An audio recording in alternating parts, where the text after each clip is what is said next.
Reforma tributária.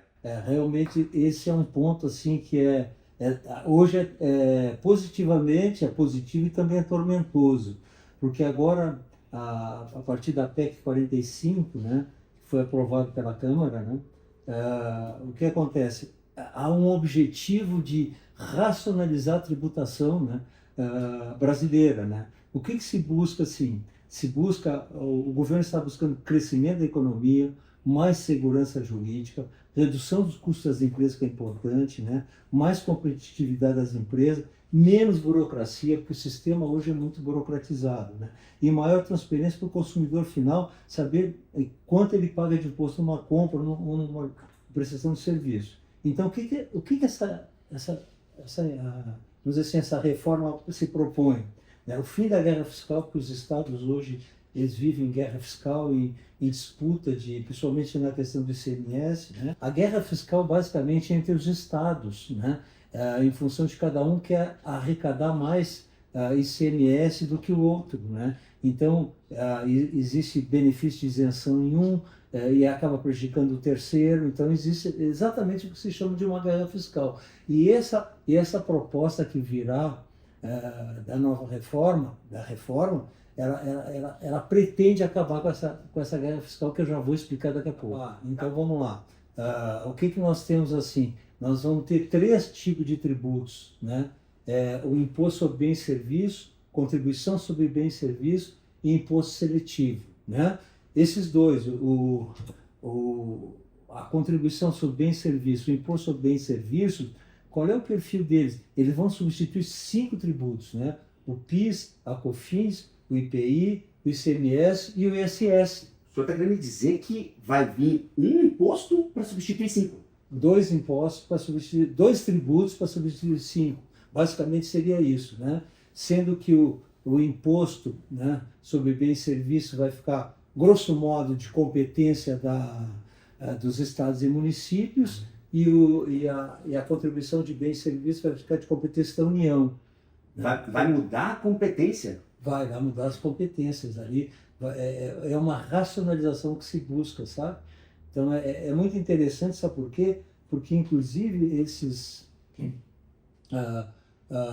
2 tributos, principalmente o IBS e o CBS, né, eles, vamos dizer assim, eles têm o mesmo fato gerador, os mesmos perfis, né? Então, veja bem, o que eles têm? Eles vão ter a mesma hipótese de incidência, o mesmo sujeito passivo, os mesmos regimes, as mesmas regras de não cumulatividade, de geração de crédito. Eles vão ter o mesmo perfil, só que um vai ser cobrado em nível de contribuição pela União Federal e o imposto vai ser cobrado pelos estados e municípios. Não está nada claro, isso é importante. Isso aí é a primeira a aprovação inicial pela Câmara, né?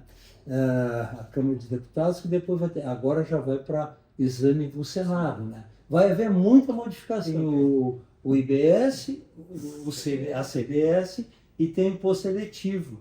Esse imposto seletivo, na verdade, eu diria que é um imposto regressivo, porque é uma forma de sobretaxação desses mesmos outros 2 impostos. Ele vai aumentar os outros 2 impostos, mas determinados produtos ou serviços. São os produtos que fazem mal à saúde, né? E basicamente ao meio ambiente. Então, mas isso já não acontecia?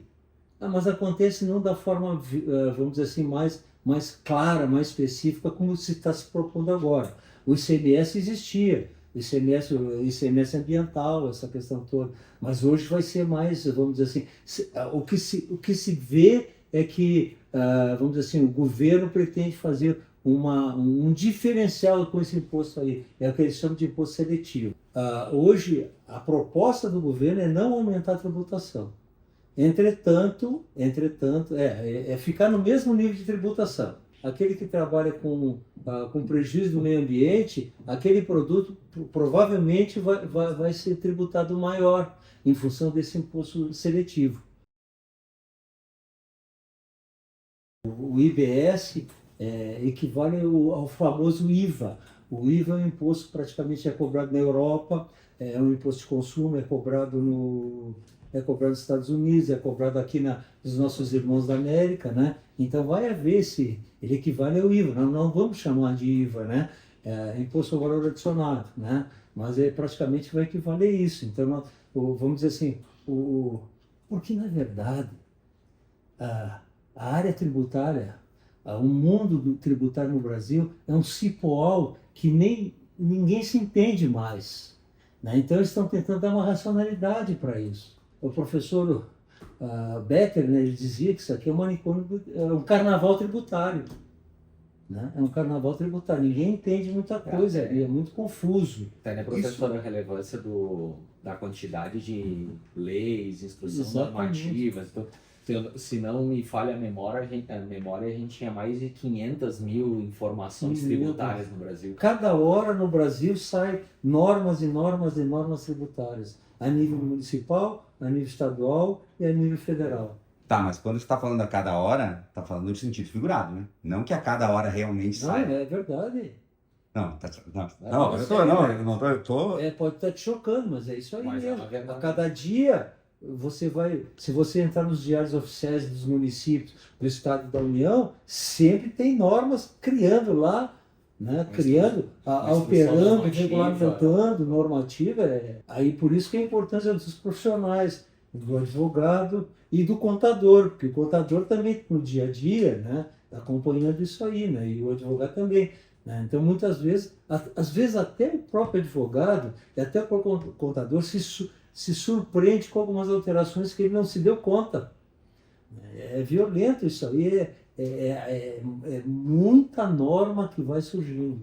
Então, esta questão, por exemplo, que o Dr. Rômulo está nos falando, diz respeito ao seguinte, a uma miscelânea, por exemplo, tributária, não só em leis, né, mas em leis complementares, instruções normativas que nós chamamos das IN, que cria um trabalho burocrático tanto para o contador e o seu staff profissional dentro das organizações de contabilidade e mesmo dentro dos escritórios de advocacia, que é necessário fundamentalmente estar atualizado diariamente para poder atender a clientela tanto no setor contábil como no setor da advocacia. Então, o que acontece? Como nos outros países, especialmente nos Estados Unidos, na Europa Ocidental, onde nós temos, por exemplo, o sistema tributário, não vamos falar em imposto, né? Porque o sistema tributário envolve mais do que imposto, envolve as contribuições sociais e uma série de outras questões importantes, onde os serviços de prestação de contas, de balancetes, de manifestações fiscais se tornam, por exemplo, muito dispendiosa, onde nós temos que ter no setor administrativo das organizações empresariais muitas pessoas, e pessoas que têm que ter uma qualificação, uma competência muito elevada. Né? Então, o que o Dr. Rômulo está nos falando é justamente o que o Brasil precisa, no nosso entendimento, é simplificar isso. Chegar, por exemplo, a uma ideia do que se faz nos países de primeiro mundo, especialmente. Qual que é o país, Flávio? Desculpa te interromper, mas eu fiquei com essa coisa dos países. Qual é o país que é modelo? Olha, nós diríamos hoje, por exemplo, até Portugal é modelo na área dos impostos. Portugal a sabe França sabe fazer a lição. Eles têm uma burocracia bem minimizada nessas áreas aí. Os Estados Unidos nem se fala, né? Os Estados Unidos aqui, é um exemplo. Tem os vizinhos aqui, a Argentina. A própria Argentina, né? Ali, eles trabalham com o conceito do IVA, né? Mas o Flávio está falando atenção de uma coisa ali que é importante, sabe? Chamando a atenção. O que seria a estrutura das empresas hoje, das empresas médias e grandes, e pequenas também, elas têm que se preocupar muito, elas têm um dispêndio violento com o acompanhamento da área tributária, né? Elas gastam muito. E, por outro lado também, não é só elas também, o poder fiscal, vamos dizer assim, o poder tributante, que é a União, Estados e Municípios, eles também investem milhares de dinheiro exatamente para manter esse tipo de controle, né? Vamos dizer assim, esse cipoal, essa miscelânea. Custo operacional. Exatamente, custo operacional de uma fiscalização né, de uma norma, de um setor tributário da União, Estado e Município é violento, somente na área federal. A estadual também, a gente até pela experiência que a gente tem, é muito grande, né?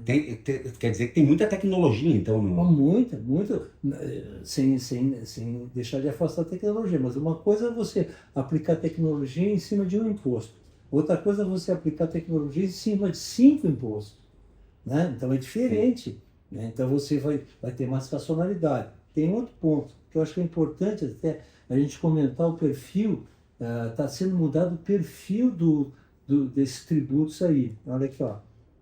Ele, além de da não cumulatividade, tá? Ele é cobrado no local de consumo.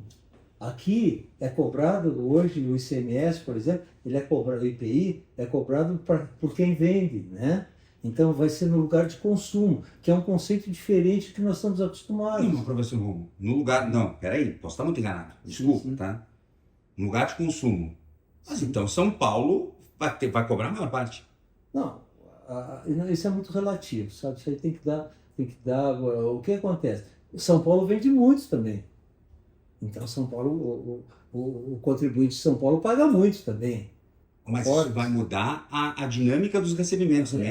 A dinâmica do recebimento. Então, Mas será que calcularam o suficiente para saber o quanto vai mudar da arrecadação? isso aí certamente o governo federal ali no estudo que estão fazendo não são responsáveis achar que não. Tanto é que isso é importante, por quê? Veja bem, os estados do Nordeste, né? Por que tem um incentivo de redução de base de cálculo de ICMS no estado do Nordeste? Por quê? Exatamente porque eles não consomem tanto, não têm tanta riqueza, então é mais incentivado para vender para lá, entende? Então é um cálculo que eu acredito que os técnicos do governo estão cientes disso, mas não fariam, não. E até porque é um padrão internacional. Sim. É um padrão internacional. Hoje quando você pagar outra questão, isso é importante. Por exemplo, todos esses dois tributos aí, eles vai pagar por fora. Então, por exemplo, o ICMS, né? O que o ICMS acontece? Quando você calcula, paga um determinado produto de R$100, lá embutido está 17%, 18%, 12%. Você não sabe do seu tributo. Agora não. Com essa proposta, qual vai ser a proposta? Se você paga, por exemplo, R$100, tá? Você vai pagar, uma alíquota de 5%, você vai pagar 105, está marcado 105 lá.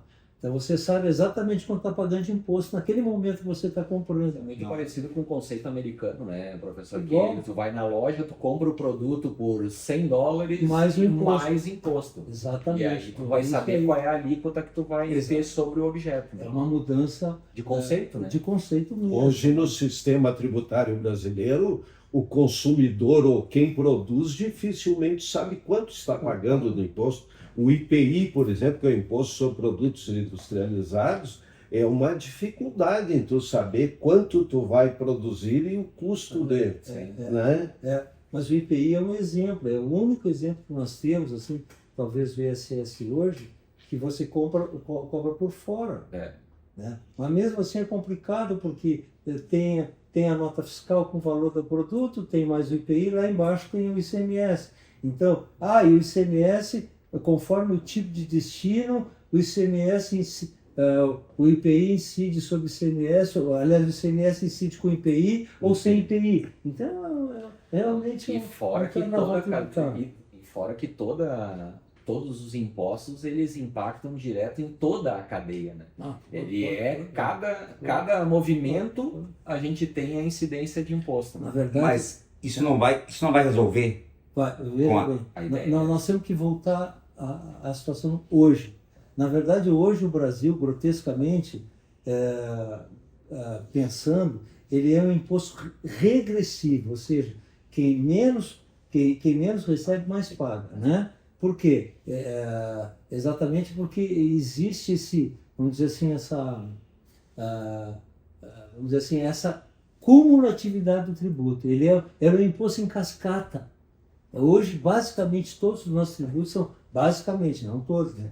Mas basicamente são impostos em cascata. Isso quer dizer, doutor Ron, pelo que eu estou entendendo, quem produz paga e quem consome também paga. E esse pode ser o mesmo, a mesma pessoa. Poderia dizer dessa maneira, talvez? Talvez sim, mas nós temos que ter ideia que esse vamos tentar pensar em termos de simplicidade. Ao mesmo eu estou tentando pegar o espírito, nós estamos tentando pegar o espírito da reforma, né? Que vai haver alterações, não tem dúvida. Sim.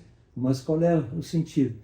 Chegou no consumo lá, num consumo de serviço ou de uma mercadoria, eu comprei um serviço, comprei uma mercadoria, eu sei que eu vou pagar aquele valor mais o tributo. É como Mais você está nos Estados Unidos, você está na Europa, às vezes aqui nos nossos irmãos aqui, né, você paga a mercadoria mais o imposto. Esse aí é a inspiração. E também é importante saber também algumas outras questões, assim, por exemplo, vai haver alíquota zero em alguns.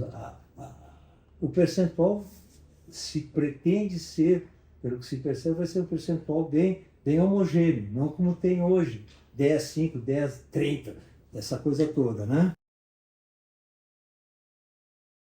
Tem alíquota zero, pessoas físicas que desempenham atividades agropecuárias, pesqueiros, florestais, extrativistas, vegetais in natura, produtor rural, pessoa física com receita anual até 2 milhões, né? Cesta básica, e produtos hortícolas, frutas e ovos. Essa é a proposta.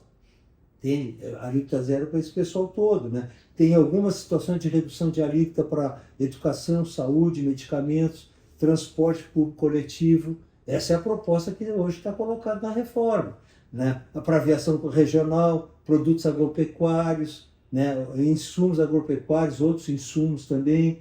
Então, existe alguns, vamos dizer assim, setores, produtos, né?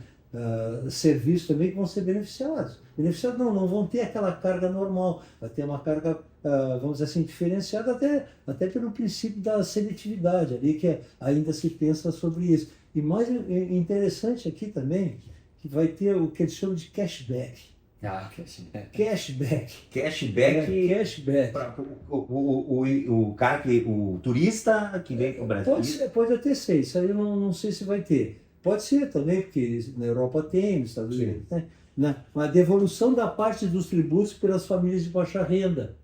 Então, veja bem, esse cashback, a inspiração dele é a devolução de parte dos tributos para as famílias de baixa renda.